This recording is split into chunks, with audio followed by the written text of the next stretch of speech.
Шежіре ұстандары заңдылық. Үшінші толтек пен келтек. Шежіре заңының бір белесі толтек пен келтек. Қазақ ата тегін тек 7 атаға дейін білуге тиісті болғандықтан кез келген қазақ шежіре заңын ұстанған. Ата сөзі орысша старик, дед деген сөз. Тек сөзі орысша родословный, ғылымда теломера. Үрімбітақ өмірге келіп кеткен ұрпақты саралайтын құжат. Үрімбітақ толтек, келтек деген екі айырымнан тұрады. Бауырым, есіңде болса, тек сөзінің ғылым тілінде теломера екенін, оның қазақша баба, ғылымда хромосомның ұшы екенін, оның қысқарып қалатынын, қысқармаса адамның мәңгілік өмір сүруі мүмкін екендігін генетика ғалымдардың дәлелдегенін айтқам. Ал біздің қазақ болса, адамның өмірін тұқым қуалау арқылы ұзартқысы келгенін, шежіре заңдылығын сақтай отырып, бақылағанын білуге болады. Қазақ тұқым қуалайтын шежірелік таза ақпараттар ағымы толтек пен келтектің арасын ақиқатқа толы шежірелік заңдылықтармен тоғыстырып, ауру, кесел, сырқат секілді жаман ақпараттарды жоғалтып, таза қанды ұрпақ туып, адам өмірін ұзартуға болатынын білген. Оны іске асыруға бар мүмкіндіктерді пайдаланған. Қазақтың шежіре жүйесінің кереметтігі сондай, адамға тиесілі күрделі жүйені қарапайым амалмен жүйелей алады. Шежіре заңын сақта, дені сау, өмірі ұзақ, ұлы ұрпақ туасың. Толтек. Толтек ұл бала арқылы жете болып таратылады. Ол үшін әке жағы өз жұрты. Баланы туатын әке, табатын шеше. Әке үшін қыздан туған жиен, қыздың баласынан туғандар жиен шар. Әке жағы қыздан туған жиен мен жиен шарларға нағашы. Нағашы үшін қызының балаларынан туғандар тұқымнан тұқым, ұрпақтан ұрпақ туып өзгеріп жатса да, мәңгілік жиен шар болып қала береді. Қазақтың қарапайым айтылған жиен шар деген түсінігінің ғылыми жағы бар болғандықтан айттым. Жиен шарлар ақпарат тасушылар. Себебі тек қана әйел адам ғана өзінің бойындағы ауру, сырқау, кесел мен дертін ұлы мен қызы арқылы ұрпақтан ұрпаққа беріп отырады. Оны ғылым дәлелдеген.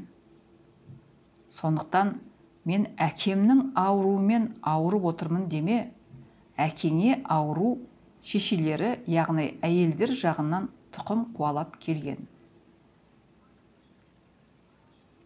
Қыздан туғандар бір-біріне мәңгілік бөле, ал жиеншар жасырынып қалған. Қазақ қарға баулы емес, қарғы баулы қандастар. Сондықтан қойныңдағы жарың қарын бөле болып шығып, жарыңа басқа бір көзқараспен қаратады. Қыз туа білген қазақ жөн сұрай білген.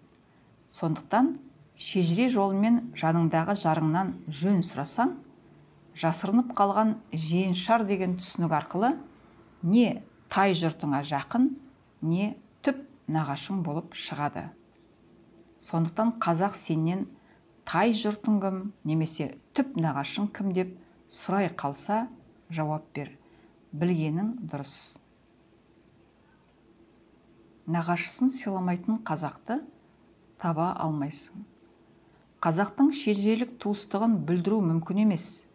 Шежіре заңынан еш нәрсе қалыс қалмайды, еш нәрсе ұмытылмайды. Қазақты қазақ көргенде еметайы езіліп тұрған керемет заман болған. Заманның барлық жақсылығы қазақтың пайдасына шешіліп, қазақ өз ұрпағынан өзі табиғи заңмен қайта-қайта туған заман болған. Енді толтек ұғымының нені білдіретінін саралайық. Толтек пен келтек бұрында солай саналған, бүгінде солай саналады. Толтек орыс тіліне поколения деп аударылады. Толтек сөзі былай сараланады. Тол заполнись, тек тихо родословный теломера. Сонда заполнись тихо родословный и теломера деген ұғым шығады. Адамды таңғарларлық ойға жетелейтін баламалардан туындаған сөз тіркесі. Ұлтты жаңа қан, жаңа шежірелік ақпаратпен толықтыратын жас ұрпақ толтек. Қазақ тудым мақсатын келер ұрпақ бүлдірмес үшін толтекті жетіге бөліп, әр атауға астар салып тиянақтап, ұлтына бағыт бағдар беріп отырған. Толтек ата текті толтырып, реттеуші құжат. Былай реттеліп саналады. Бала, немере, шөбере, шөпшек, немене, қаймана, жүйежат, жетіншісі туажат. Бірде жаныңды рахатқа бөлеп, енді бірде жүрегіңе қорқыныш ұялатып, дегбіріңді алатын, келер ұрпақ туралы сындарлы сынға толы, керемет тұжырымдардың басын қосқан осындай үрдіс ешбір ұлтта жоқ. Қазақ толтек арқылы ұрпағының ұландығын бақылайды. Өмірге келген сәби, жеті қасиет, жеті қабілет, жеті жетесіздік, жеті мінез, жеті қылық, жеті құлық арқалап туады. Біреуге бала, біріңе туажат. Бауырым, жас кезімізде әжелердің туажат деп ауылды басына көтере айқайлағанын талай естідік. Сөйтсек құлақты жарар бұл айқай, жетінші атасының жалмағандар деген ұғым екен ғой. Ойпырмай десеңші, сол кезде бұл сөздің мағынасын түсінбеппіз. Қандай жаман, сүйектен өтіп, жүректі тілер сөз еді. Кейде қариялар ұрпағының кейбір қылығынан түңіліп, жер шұқып, болмысын ұмытқан сол қаймананы қойшы деуші еді.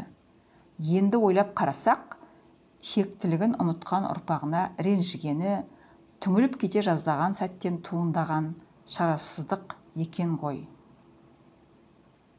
Қазірде оңып асып тасып бар жатқанымыз шамалы. Қазақ оңсын деп отырған данамыз да, дарамыз да шамалы. Қаймана десе қаймана, туажат десе туажатпыз. Келтек.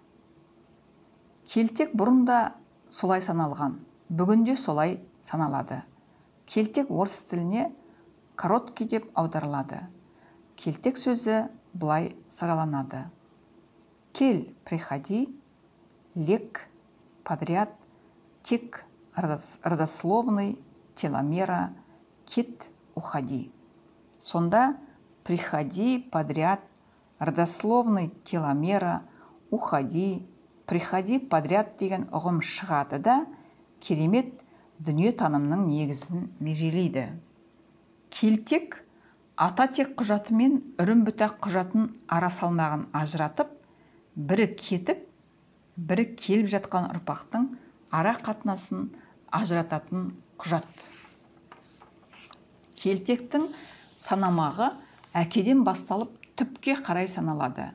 Қазақ келтек санағын ұмытқан, еске түсірейін, есіңде жүрсін.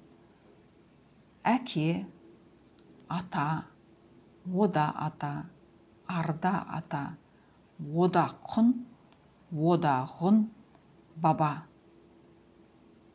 Қазақ жетінші атадан арғыны 8-9-10 маған десе 1000 ата тек болса да, үрім-бұтақ құжатына жіберіп, баба атайды. Осы үрім-бұтақ құжатының негіздері, шежіренің негіздері. Айттың не, айтпадың не. Кейде қазақ қандасын тауып алады. Шежірелі қандасын тауып алады. Шүйіркелесе сөйлесіп, аралас-құралас болып кетеді. Кейде саяси ойын жүргізетінін қайтесің.